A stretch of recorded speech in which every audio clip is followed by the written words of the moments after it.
Assalamualaikum warahmatullahi wabarakatuh. Selamat hari Minggu, selamat berakhir pekan bersama bebek tersayang, atau mungkin bersama dengan keluarganya. Video kali ini saya ingin menunjukkan anakan ikan koi kuntet yang ukurannya kecil. Ini yang akan saya lepaskan ke alam bebas. Nah, ini contoh sedikit dari ikan koi yang saya maksudkan koi kuntet. Jadi ini ukurannya sangat kecil seperti burayak.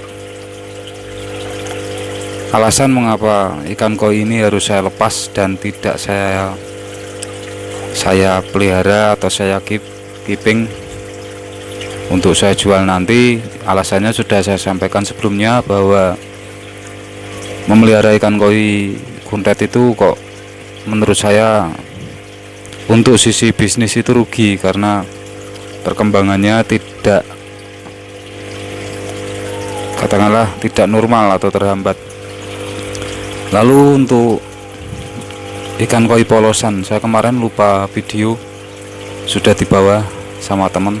Kenapa ikan koi polosan juga saya lepas, tidak saya keeping, tidak saya besarkan, malah dijadikan pakan predator? Pertimbangan pertama, mungkin saya bisa memproduksi atau menghasilkan puluhan ikan polosan, tapi minat beli di lingkungan saya di Semarang ini, polosan itu hanya dibeli satu. Katakanlah kalau dibedakan dengan yang motif siro semisal, bisa jadi di dalam satu kolam itu memelihara siro itu bisa 5-6, karena masing-masing ikan sama-sama sironya itu kan motifnya berbeda dan masing-masing juga ada keindahannya. Nah, kalau ikan koi polosan itu kan sama semua. Itu pertimbangan saya. Jadi kalau melihara ikan koi motif, kemungkinan memproduksi sebanyak apapun tetap bisa terjual banyak. Karena apa?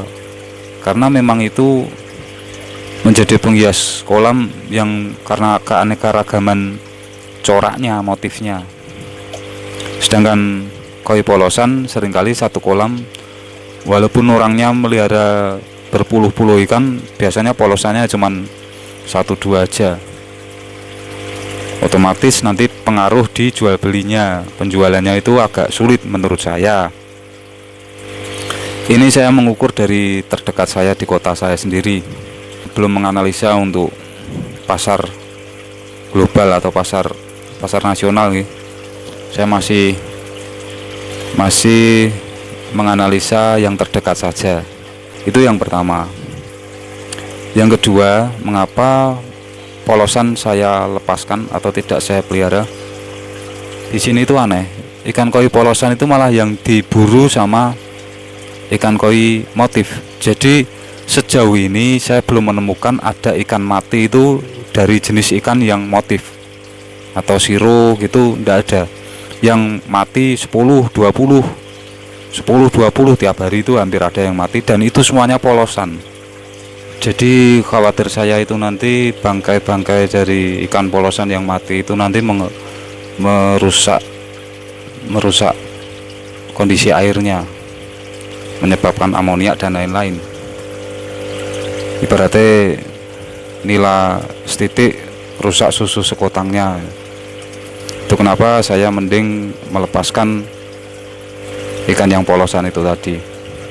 Lalu faktor yang ketiga itu karena saya itu, ini kan ceritanya masih percobaan, masih proyek uji coba. Jadi saya masih percobaan. Kalau berhasil maka saya akan mengembangkan untuk farm yang lebih gede. Nah, karena ini masih percobaan, saya otomatis keterbatasan tempat. Saya masih pakai kolam terpal, dan jika ikan sebegitu banyaknya saya pelihara di kolam terpal, tentu perkembangannya akan terhambat semua. Jadi mending saya ambil yang baik, yang menurut saya paling bagus di antara itu semua, sisanya dilepas. Itu pun yang bagus pun masih saya bagi dengan tetangga-tetangga. Itu 3 alasan. Jadi ini kan proyek uji coba, dan ini saya berhasil memijahkan, maka nanti indukan-indukan yang besar itulah yang nanti akan saya gunakan untuk yang benar-benar farm itu nanti. Dan mungkin akan saya tambah indukan-indukan lain yang lebih berkualitas lagi untuk modal mencetak ikan-ikan koi yang bagus. Jadi itu tadi 3 hal itu faktornya, faktor alasan-alasannya mengapa saya hanya mengambil yang motif dari tiga sisi itu. Mohon doanya dari teman-teman semuanya. Saya berharap tahun ini ya katakanlah 2 tahun lah ini, dan tahun depan nanti bisa beli tanah, mau saya buat untuk kolam sawah, kolam tanah itu, kolam lumpur.